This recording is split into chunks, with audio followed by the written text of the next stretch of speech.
Welcome to my channel, Das Film. Oke, sebelum masuk di video kali ini, jangan lupa subscribe dulu ya bos. Bagi yang sudah subscribe, terima kasih banyak. Semoga yang di bawah makin panjang besar dan berurat ya. Setelah menyelesaikan permainan pertama, para peserta pun kembali dikumpulkan di kamar mereka. Dari 456 peserta, kini hanya tersisa 201 peserta saja. Para peserta yang masih tersisa sangat ketakutan karena apa yang terjadi di permainan pertama. Alhasil, mereka pun sepakat untuk menyudahi semua itu dengan melakukan voting. Sebelum melakukan voting, panitia mengingatkan kepada mereka bahwa kini hadiah yang terkumpul sudah mencapai lebih dari 25 miliar. Hal itu diakumulasikan dengan jumlah para peserta yang telah gugur.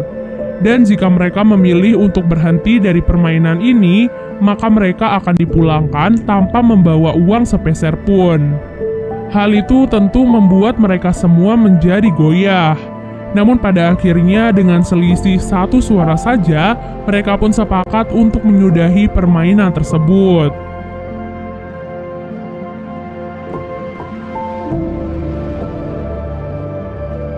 Setelah kesepakatan itu, para peserta pun akhirnya dipulangkan kembali ke daerah mereka masing-masing. Keesokan harinya, Gi-hun memutuskan untuk pergi ke kantor polisi dan melaporkan sindikat permainan yang kejam sebelumnya. Ia pun menceritakan semua kejadiannya sejak awal mereka dibawa sampai kembali dipulangkan. Polisi yang mendengar semua ceritanya hanya bisa tertawa. Kemudian, Gi-hun pun memberikan tiket permainan yang sebelumnya ia dapatkan dari pemuda misterius sebelumnya.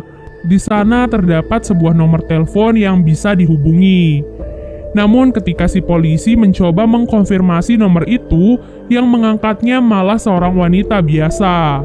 Hal itu pun membuat polisi marah kepada Gi-hun dan menganggapnya telah gila. Tak lama kemudian, seorang polisi bernama Junho baru saja tiba di kantor polisi tersebut. Entah apa alasannya, ia terlihat tertarik dengan tiket permainan yang dibawa oleh Gi-hun. Ia bahkan meminta identitas Gi-hun pada para polisi yang mendengarkan cerita Gi-hun sebelumnya.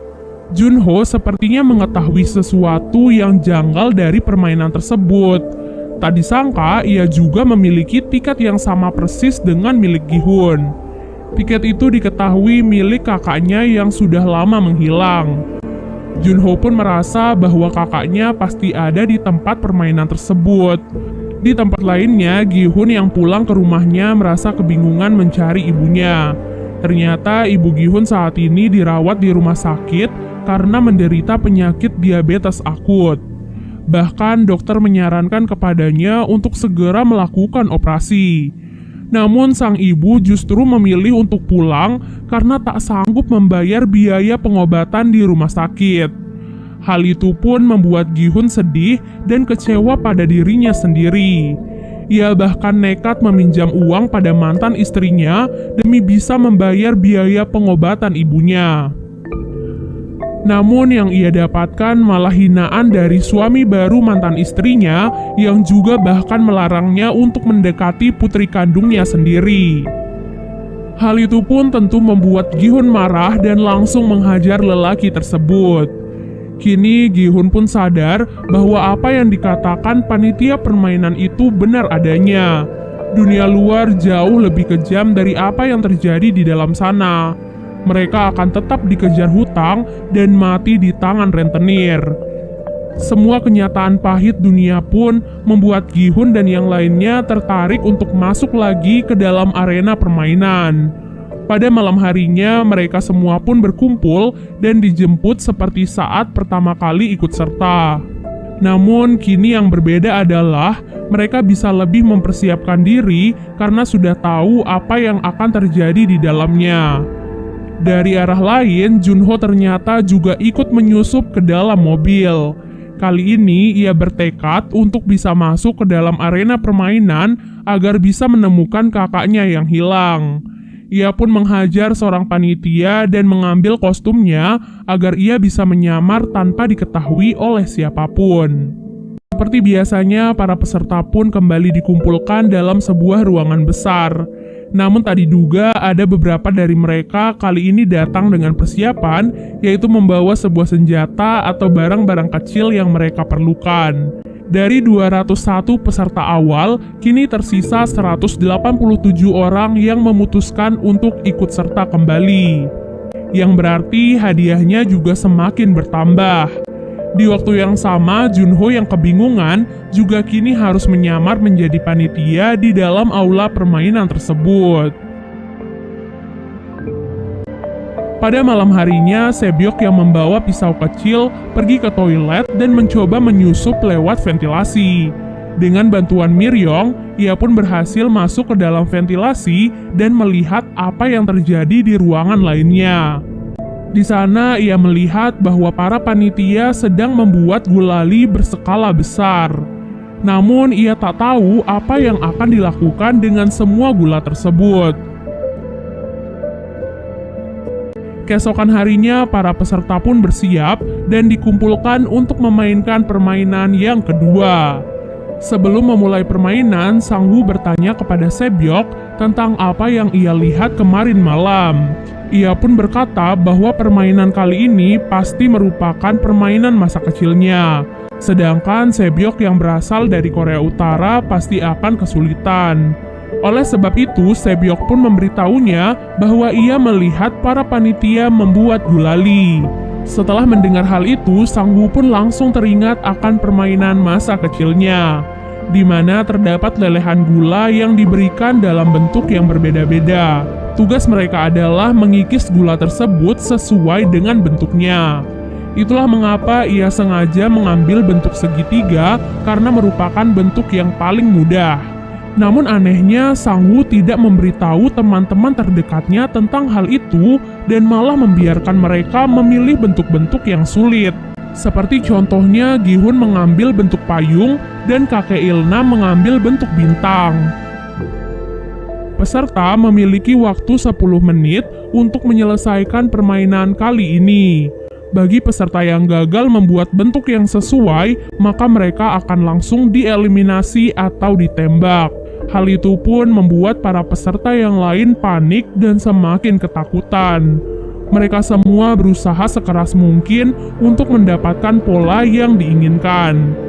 Kemudian terlihat Miryong yang memanfaatkan korek apinya untuk memanaskan jarum agar gulali itu bisa lebih mudah untuk dilelehkan.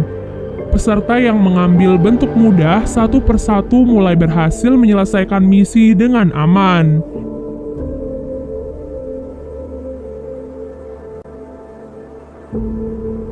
Namun yang menjadi masalah adalah para peserta yang mengambil bentuk-bentuk yang sulit. Ditambah mereka juga dikejar oleh waktu yang semakin berkurang.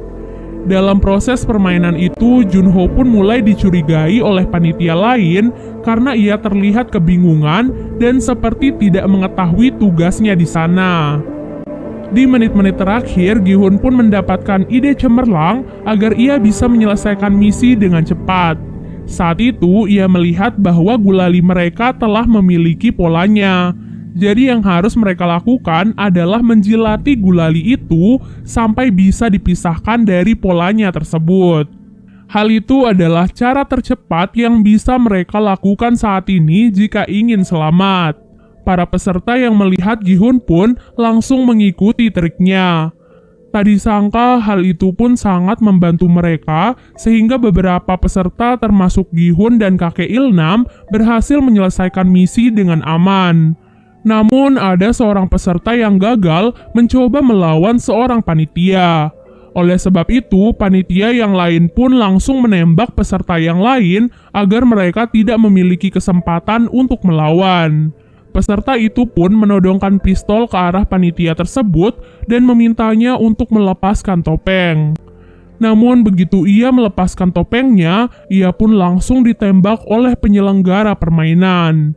Jadi semua panitia di sana telah memiliki perjanjian bahwa mereka dilarang membuka topeng atau identitas mereka di dalam aula permainan, kecuali saat mereka berada di dalam kamar dan sendirian. Semua itu dilakukan untuk menjaga semua kerahasiaan dari permainan tersebut. Terima kasih telah menonton. Jika kalian suka tekan like, dan jika kalian tertarik dengan channel ini bisa subscribe. Oke, Das Film izin pamit. Sampai ketemu di video berikutnya.